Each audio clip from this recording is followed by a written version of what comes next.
Bonjour, c'est Dominique. Alors, me revoilà. On continue. Alors, à la page 4. Alors, j'ai terminé la page 3 hier. Ben, en tout cas, hier. Oui, hier. Alors, la page 4. Ce que j'ai décidé, c'est de faire une page qui s'ouvre comme ceci. Alors, j'aime bien quand on a une interaction. Ici, l'interaction est sur une doublure de page. On a une pochette derrière. Mais j'avais envie de faire tout simplement un grand rabat, comme une grande page qui s'ouvre. Alors, j'ai coupé un morceau de carton, de papier cartonné, de la même largeur que ma page, et la même, c'est-à-dire la même hauteur que ma page, et la même largeur plus environ 1 cm. Alors là, je me fais une marque. Je vais me laisser quand même peut-être un petit 3 mm ici pour pouvoir mettre un petit onglet pour pouvoir l'ouvrir. Et puis, c'est important parce que là, il faut savoir qu'on est sur la tranche. Hein. Alors, il faut toujours garder votre page. Alors, la page ici, ça, c'est attaché sur la tranche plus tard. Ce qui fait que si j'ai quelque chose qui s'ouvre comme ceci, il va être sur la tranche. Mais ce que je peux faire, c'est que je peux mettre un ruban qui est mou. Alors, quand on met un ruban, on voit qu'on doit tirer. Et on a de la grippe pour le tirer. Et puis, si bon, il va dans la tranche et tout ça, ben, ça ne dérange pas parce qu'il va se plier. Tandis que si vous avez un onglet qui est rond ou un demi-cercle ou quoi que ce soit, là, c'est trop épais. Ça va encombrer la tranche. Alors, quand même, je vais me laisser un petit 2-3 mm. Je me fais une marque au bord de ma page, ici. Là, je vais me faire une ligne de pliure. Je vais prendre un autre outil.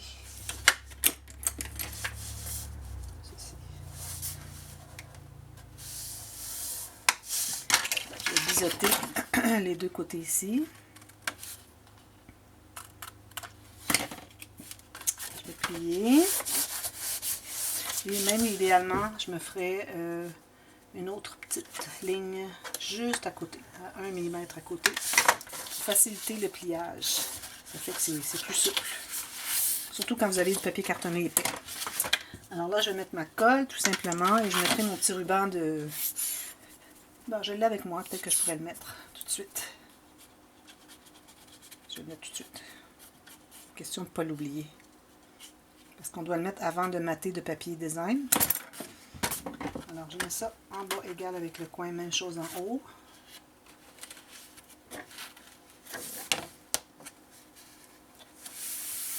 Égal ici, égal en haut, en bas.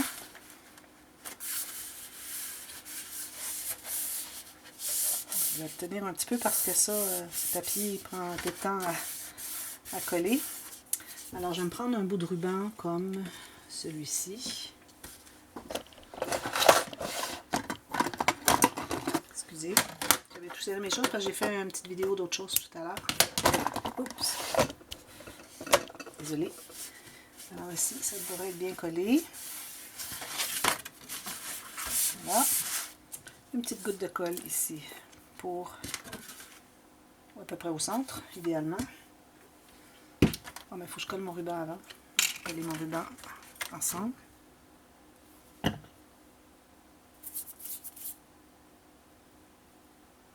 Ceci.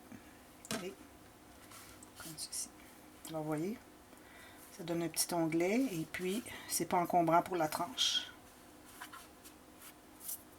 Le colle est vraiment ouf.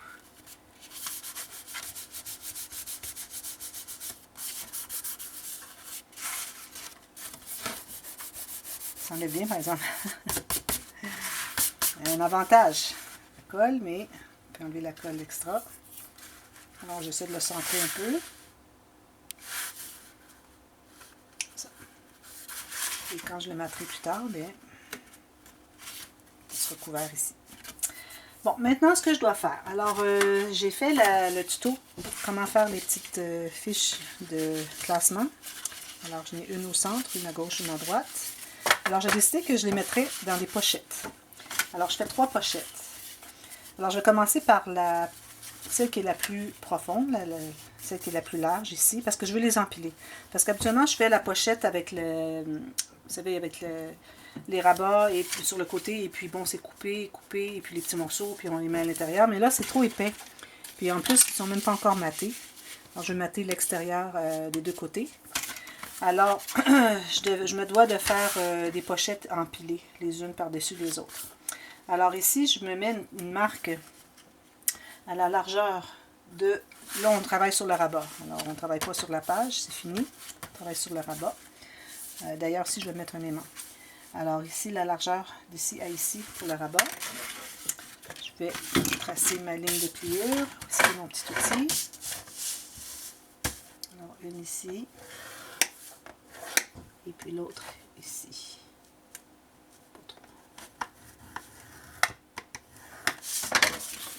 Alors, je plie comme ceci et comme ceci. Je ne me ferai pas de fond. Je ne crois pas que c'est nécessaire. Mais je vais au moins biseauter là où ça va être collé. Alors, je mets la colle ici.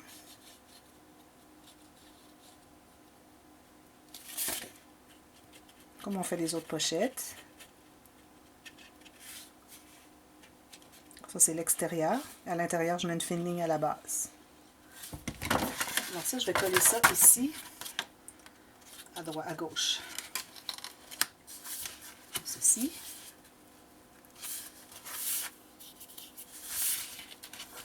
Bien droit, bien égal. Parfait.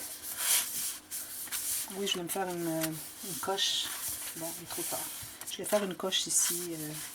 Est-ce qu'il est trop tard? Une autre fois. Avec la planche ici de We Are Memory Keepers, Envelope Punch Board. On peut se faire des petites coches ici, faire des belles pochettes. Peut-être que je peux le faire sur les autres, par exemple. La première n'aura pas, les deux autres en auront. Alors ici, je me suis coupé 2 autres morceaux. Encore là, 1 cm environ, ou un peu moins, c'est pas grave, celle-là est un peu moins. J'utilisais mes chutes. Et puis, je les ai coupés pour qu'il y ait le même intervalle entre la première, la deuxième, et la deuxième, la troisième. Alors, quel que soit ce que vous voulez, alors pourvu que vous ayez la même chose, c'est l'idéal. Et puis là, je vais faire ma petite coche. Alors, ce que je vais faire, je vais trouver le centre. Alors ici, j'ai 8,5, je vais aller à 4 écarts, une petite marque. Je mets ça ici. Ici, j'avais 8,5, oui. Ici, j'ai un petit peu plus grand. Alors, à 9, comme ceci, 4,5 ici. Alors, je me suis fait une petite marque et je vais faire tout simplement la petite coche. Je trouve que ça fait bien joli.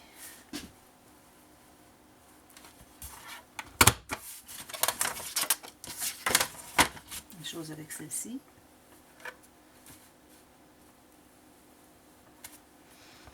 Crayon noir sur noir, sur papier noir, c'est pas facile. Ok, alors là maintenant, je vais faire mes marques.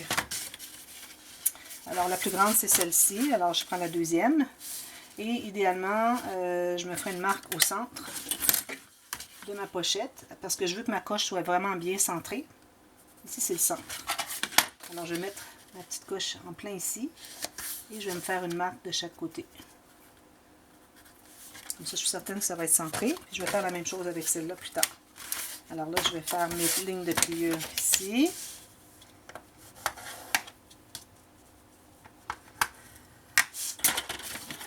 Encore ici. Là, mais là, je vais biseauter. Et puis, pas nécessaire de biseauter en haut. Juste en bas. Parce qu'en haut, ça va être couvert de toute façon avec le papier. Alors, c'est pas nécessaire de biseauter en haut. Je biseaute en haut seulement quand mon papier design est déjà posé et que je colle une pochette par-dessus le papier design. Là, on doit faire une biseauter ici pour pas qu'on voit quand on regarde comme ceci, pour pas qu'on voit le coin. Mais quand on sait que le papier va glisser à l'intérieur, à ce moment-là, c'est pas nécessaire qu'il soit biseauté. Le papier va glisser puis il va cacher il va glisser ici à l'intérieur puis ça va cacher les coches ici. Alors, je fais la même chose.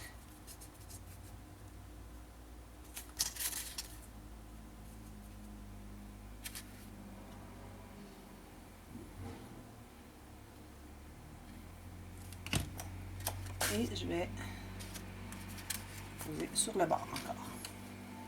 Alors ça va donner de l'épaisseur à la page, mais bon, ça va parce que j'ai pas encore fait ma couverture d'album. Alors on peut prendre l'épaisseur qu'on veut, puis on ajuste quand ce sera le temps de mesurer pour l'épaisseur de l'album, on aura l'épaisseur qu'il faut pour. Pas trop stressant. Hein? Ceci. Et l'autre, je fais la même chose. Alors je vais placer ici vis-à-vis l'autre. Et je fais mes marques de chaque côté. Comme ceci.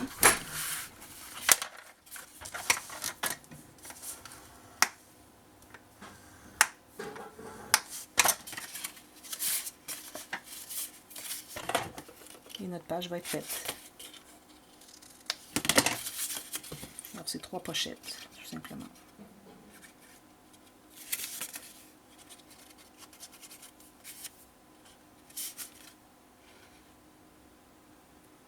Un petit peu plus ici. Comme ceci. Bien droit.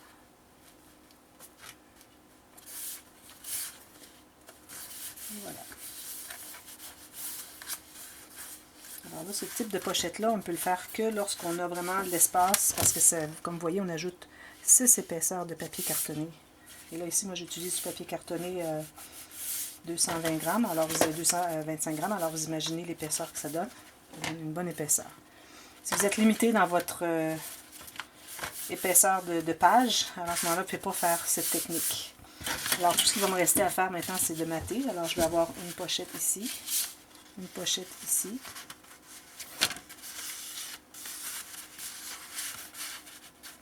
Et une autre ici.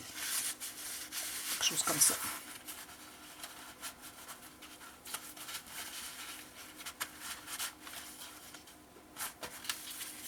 Je ne vois pas bien parce que c'est noir, mais bon, vous voyez les 3 pochettes. Et j'ai mes 3 fiches ici, tout simplement.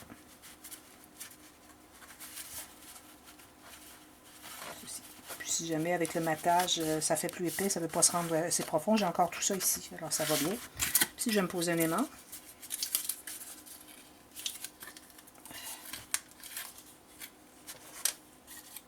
ça c'est un plus, juste un moins.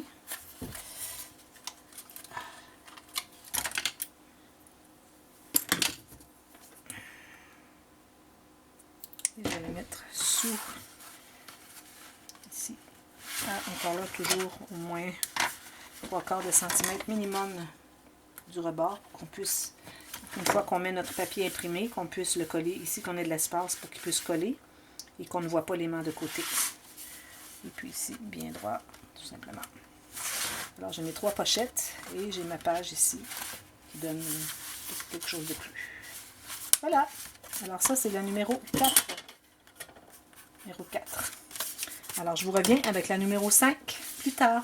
Merci d'avoir regardé. Bye bye.